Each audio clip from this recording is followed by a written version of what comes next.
ओम शांति। आज 23 नवंबर 2024।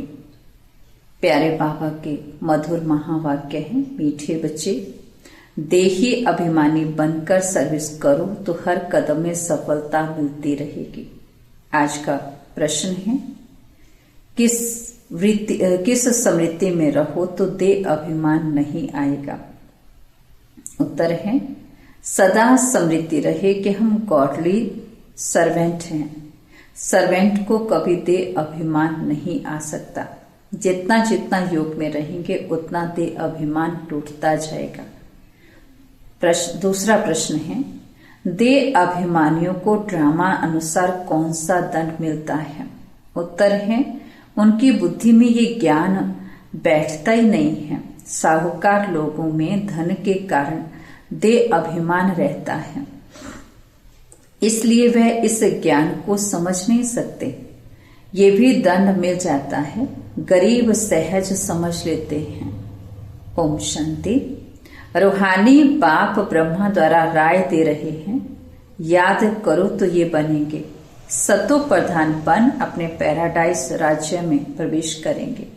ये सिर्फ तुमको नहीं कहते हैं, परंतु ये आवाज तो सारे भारत बल्कि विलायत में भी जाएगा। सबके पास बहुतों को साक्षात्कार भी होगा। किसका साक्षात्कार होना चाहिए? वह भी बुद्धि से काम लेना चाहिए। बाप ब्रह्मा द्वारा ही साक्षात्कार कराकर कहते हैं, प्रिंस बनना है तो जाओ ब्रह्मा व ब्राह्मणों के पास। यूरोपवासी भी इनको समझने चाहते हैं। भारत पैराडाइज था तो किसका राज्य था, ये कोई पूरा जानते ही नहीं है। भारत ही हेवन स्वर्ग था। अभी तुम सबको समझा रहे हो। ये सहज राजयोग है जिससे भारत स्वर्ग हेवन बनता है। विलायत वालों की फिर भी सहज याद है। उनकी बुद्धि कुछ अच्छी है, वे झट समझेंगे। तो अब सर्विसेबल बच्चों को क्या करना चाहिए? उन्हों को ही डायरेक्शन देने पड़ते हैं। बच्चों को प्राचीन राजयोग सिखाना है। तुम्हारे पास म्यूजियम, प्रदर्शनी आदि में बहुत आते हैं, ओपिनियन लिखते हैं। ये भी बहुत अच्छा कार्य कर रहे हैं, परंतु खुद समझते नहीं हैं। थोड़ा कुछ टच होता है तो आते हैं। फिर भी गरीब अपना अच्छा भाग्य बनाएंगे और समझने का पुरुषार्थ करेंगे। साहूकारों को तो पुरुषार्थ करना ही नहीं है।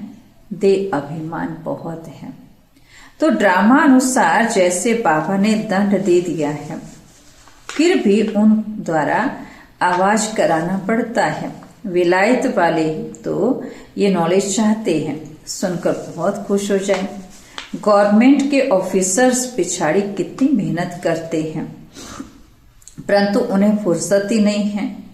उन्हों को भले घर बैठे साक्षात्कार हो जाए तो भी बुद्धि में नहीं आएगा।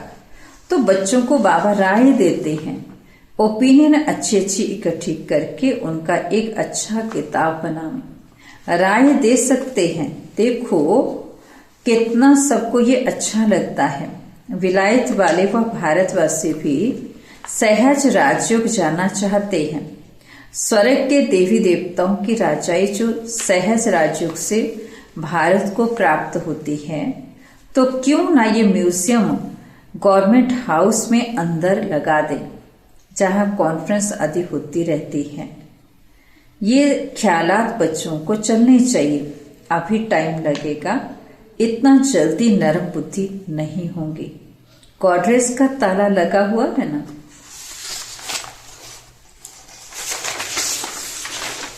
अभी आवाज निकले तो सारे विश्व में जाए। हाँ, होना जरूर है। बोलो गवर्नमेंट हाउस में भी म्यूजियम हो तो बहुत फॉरेनर्स भी आकर देखें। विजय तो बच्चों को जरूर होनी ही है, तो ख्यालात चलने चाहिए। देही अभिमानी को ही ऐसे ख्यालात आएंगे कि क्या करना चाहिए, जो बेचारों को मालूम पड़े और बाप से वर्षा ले। हम लिखते भी हैं बिगर कोई खर्चा।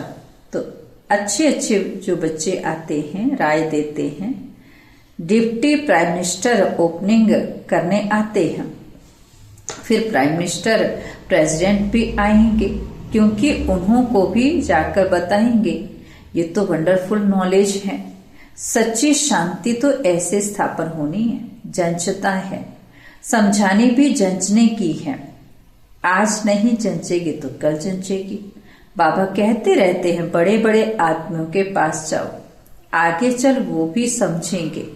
मनुष्यों की बुद्धि तमो प्रधान है, इसलिए उल्टे काम करते रहते हैं। दिन प्रतिदिन और ही तमो प्रधान बनते जाते हैं। तुम समझाने की कोशिश करते हो कि ये विकारी धंधा बंद करो, अपनी उन्नति करो। बाप आए हैं पवित्र बनाने। आखिर वह दिन भी आएगा जो गवर्नमेंट हाउस में म्यूजियम होगा। बोलो खर्चा तो हम अपना करते हैं, गवर्नमेंट तो कभी पैसा नहीं देगी। तुम बच्चे कहेंगे हम अपने खर्चे से हर एक गवर्नमेंट हाउस में ये म्यूजियम लगा सकते हैं। एक बड़े गवर्नमेंट हाउस में हो जाए तो फिर सब में हो जाए। समझाने वाला भी बड़ा वक्त समझाने वाला भी जरूर चाहिए। उनको कहेंगे टाइम मुकर्रर करो, जो कोई आकर रास्ता बतावे। बिगर कौड़ी खर्चा जीवन बनाने का रास्ता बताएंगे। ये आगे होने का है, परंतु बाप बच्चों द्वारा ही बताते हैं। अच्छे अच्छे बच्चे जो अपने को महावीर समझते हैं, उनको भी माया पकड़ती है। बड़ी ऊंची मंजिल है, बड़ी खबरदारी रखनी है। बॉक्सिंग कम नहीं है, बड़े ते बड़ी बॉक्सिंग है। रावण को जीतने का युद्ध, रावण को जीतने का युद्ध का मैदान है। थोड़ा भी देह का अभिमान आया, मैं ऐसी सर्विस करता हूं, मैं ये करता हूं, डैश डैश। हम तो गॉडली सर्वेंट हैं, हमको पैगाम देना ही है। इसमें गुप्त मेहनत बहुत है। तुम ज्ञान और योग बल से अपने को समझाते हो। इसमें गुप्त रह विचार सागर मंथन करें तब नशा चढ़े। ऐसे प्यार से समझाएंगे। बेहद के बाप का वर्षा हर कल्प भारतवासियों को मिलता है। 5000 वर्ष पहले इन लक्ष्मी नारायण का राज्य था। अभी तो कहा जाता है विशालय। सत्युग है शिवालय, वह है शिव बाबा की स्थापना, यह है रावण की स्थापना। रात दिन का फर्क है ना। बच्चे फील करते हैं बरोबर हम क्या बन गए थे। बाबा आप आसमान बनाते हैं। मूल बात है देही अभिमानी बनना। देही अभिमानी बन विचार करना होता है कि आज हमको फलाने प्राइम मिनिस्टर को जाकर समझाना है। उनको दृष्टि दे तो साक्षात्कार हो सकता है। तुम दृष्टि दे सकते हो। अगर देही अभिमानी होकर रहो तो तुम्हारी बैटरी भरती जाएगी। देही अभिमानी होकर बैठे, अपने को आत्मा समझ बाप से योग लगाएं, तब बैटरी भर सकती है। गरीब झट अपनी बैटरी भर सकते हैं, क्योंकि बाप को बहुत याद करते हैं।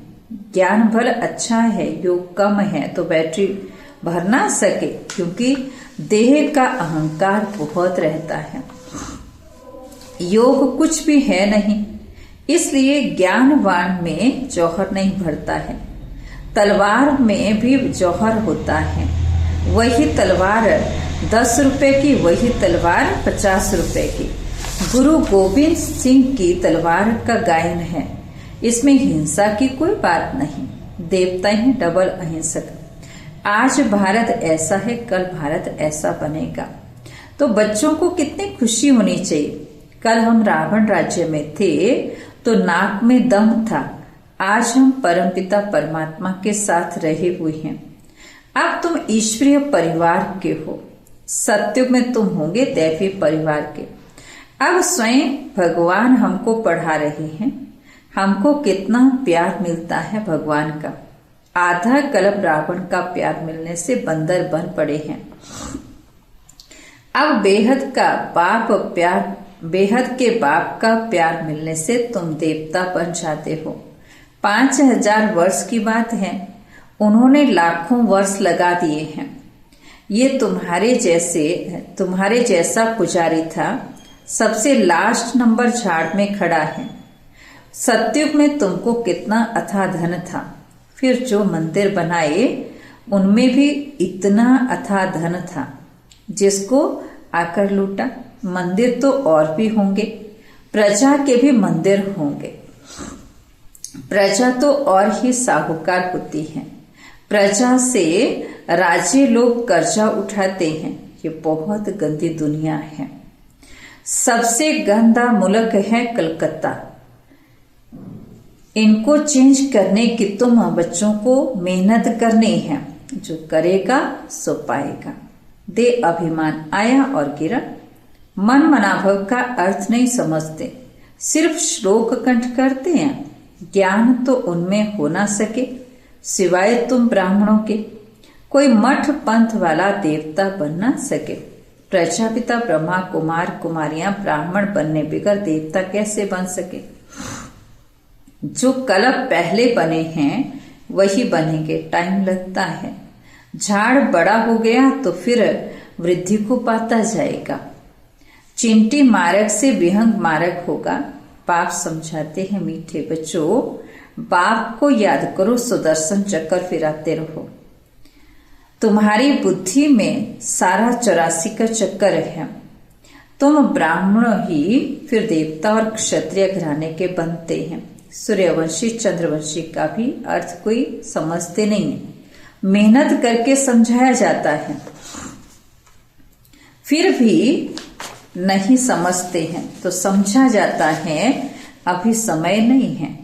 फिर भी आते हैं, समझते हैं। ब्रह्मा कुमारियों का बाहर में नाम ऐसा है, अंदर आकर देखते हैं तो कहते हैं ये बहुत अच्छा काम कर रहे हैं।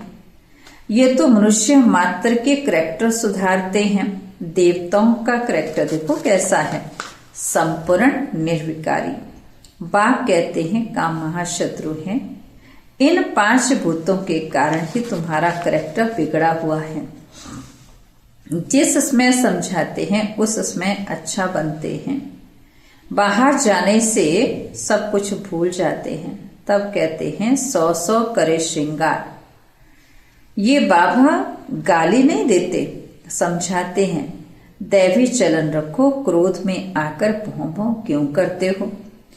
स्वर्ग में क्रोध होता ही नहीं। बाप कुछ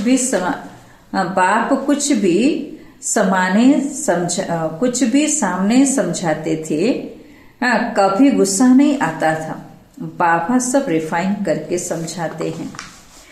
ड्रामा कायदे अनुसार चलता रहता है। ड्रामा में कोई भूल नहीं है। अनादि अविनाशी बना हुआ है। जो एक्ट चली वह अच्छी है, फिर 5000 वर्ष के बाद होगी। कई कहते हैं ये पहाड़ी टूटी फिर कैसे बनेगी। नाटक देखो, महल टूटे, नाटक रिपीट होगा तो वही महल बने हुए देखेंगे। ये हूबहू रिपीट होता रहता है। समझने की भी ब्रेन चाहिए। कोई की बुद्धि में बैठना बड़ा मुश्किल होता है। वर्ल्ड की हिस्ट्री ज्योग्राफी है ना। राम राज्य में इन देवी देवताओं का राज्य था, उन्हों की पूजा होती थी। बाप ने समझाया है तुम ही पूज्य और तुम ही पुजारी बनते हो। हंसों का अर्थ भी बच्चों को समझाया है। हंसो देवता थे, फिर हंसो क्षत्रिय बने। बाजोली है ना, इनको अच्छी तरह समझना और समझाने की कोशिश करनी है। बाबा ऐसे नहीं कहते धंधा छोड़ो, नहीं, सिर्फ सतो प्रधान बनना है। हिस्ट्री ज्योग्राफी का राज समझकर समझाओ। मूल बात है मन मनाभव। अपने को आत्मा समझ बाप को याद करो तो सतो प्रधान बन जाएंगे। याद की यात्रा है नंबर 1। बाप कहते हैं मैं सब बच्चों को साथ ले जाऊंगा। सतयुग में कितने थोड़े मनुष्य हैं, कलयुग में इतने ढेर मनुष्य हैं। कौन सबको वापस ले जाएगा? इतने सारे जंगल की सफाई किसने की?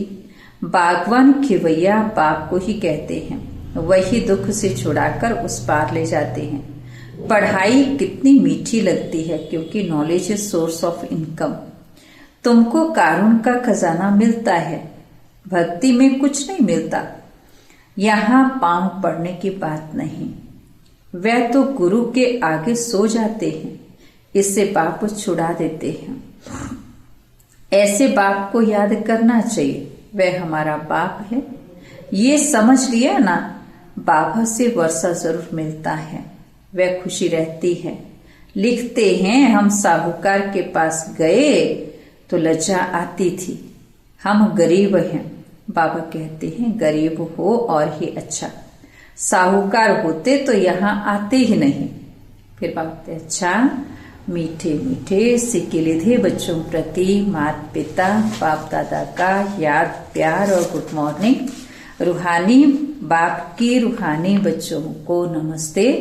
हम रूहानी बच्चों की रूहानी बाप दादा को नमस्ते जी। गुड मॉर्निंग बाबा, थैंक यू बाबा, शुक्रिया बाबा।